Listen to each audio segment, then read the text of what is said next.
முட்டாளாக நடிப்பதும் ஒரு கலை. சாணக்கியர் கூறுகிறார், ஒரு புத்திசாலி எப்போதுமே தான் ஒரு புத்திசாலி என்று உலகிற்கு காட்டிக்கொள்ள மாட்டான். உண்மையில் சில நேரங்களில் முட்டாளாக நடிப்பதுதான் ஒருவனின் மிகப்பெரிய பலம். ஏன் தெரியுமா?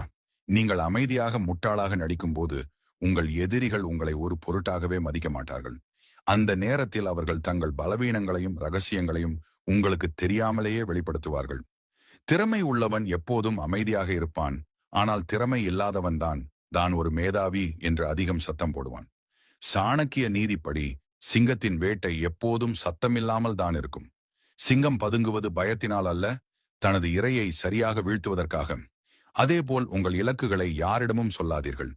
ஆழம் தெரியாத கிணறும் அமைதியாக இருக்கும் மனிதனும் மிகவும் ஆபத்தானவர்கள். உங்கள் வெற்றியை மட்டும் இந்த உலகம் பார்க்கட்டும்.